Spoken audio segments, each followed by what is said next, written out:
tak diragukan lagi. Program ketahanan pangan era Soeharto begitu dikenal dan terkenang hingga kini.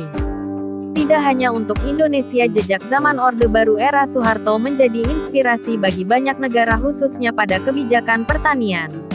Hal ini diungkapkan oleh Menteri Perdagangan Zulkifli Hasan yang baru saja pulang dari India. India yang jumlah penduduknya 1,4 miliar orang bisa surplus beras. Saya tanya kepada Kementerian Perdagangannya. Semua pakai koperasi. Gak konglomerasi. Seluruh pertanian koperasi. Pupuk dia gak pakai pabrik pupuk kayak kita. Tapi pupuk dibuat oleh koperasi-koperasi. Tapi penelitian oleh pemerintah. Pupuk pakai pil segini bisa untuk 2 hektar. Cukup dikasih air. Diproduksi koperasi-koperasi. Kata Zulhas dalam rapat kerja dengan Komisi V DPR RI. Kamis tanggal 4 September tahun 2023.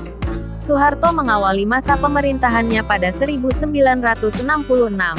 Ia memprioritaskan sektor agraria dan mengeluarkan berbagai kebijakan yang mengarah ke revolusi pangan.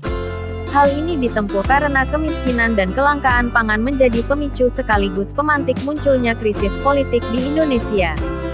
Sepanjang 1970-an hingga 1980-an dilakukan investasi besar-besaran untuk infrastruktur pertanian. Sejumlah waduk, bendungan, dan irigasi dibangun. Pada rencana pembangunan 5 tahun Trilita, swasembada pangan merupakan fokus tersendiri dalam rencana pembangunan yang dibuat oleh Soeharto. Pada masa pemerintahannya, banyak dikembangkan institusi-institusi yang mendukung pertanian.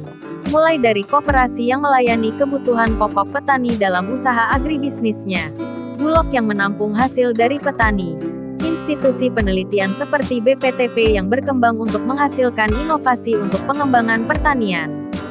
Salah satu produknya yang cukup terkenal adalah varietas unggul tahan wereng (VUTW), hingga berbagai bentuk kerjasama antar lembaga yang terkait penyediaan sarana prasarana yang mendukung pertanian seperti irigasi dan pembangunan pabrik pupuk. Penyediaan sarana penunjang, seperti pupuk, diamankan dengan membangun pabrik-pabrik pupuk. Para petani dimodali dengan kemudahan memperoleh kredit bank. Pemasaran hasil panen mereka dijamin dengan kebijakan harga dasar dan pengadaan pangan. Diperkenalkan juga manajemen usaha tani. Dimulai dari panca usaha tani, BIMAS, operasi khusus, dan intensifikasi khusus yang terbukti mampu meningkatkan produksi pangan, terutama beras. Tetapi itu dulu. Kini kita harus mengimpor beras. Dan ironisnya, negara-negara yang mengekspor beras untuk Indonesia itu adalah negara-negara yang dulunya belajar kepada Indonesia di era Soeharto.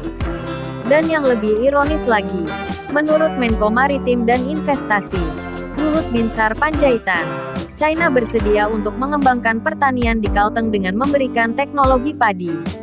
Rencananya, proyek ini dimulai pada Oktober tahun 2024 dengan lahan 1 juta hektar. Luhut menuturkan, proyek ini penting karena Indonesia tengah mengalami masalah padi yang cukup serius. Tetapi untuk mengatasi masalah pangan tersebut mengapa harus menggandeng China? Bukankah dulu Indonesia sudah swasembada pangan? Mengapa cara tersebut tidak kembali kita kembangkan saja? Memang pemerintah Orde Baru banyak salahnya, tetapi juga ada benarnya. Buktinya banyak negara-negara yang waktu itu belajar ke kita.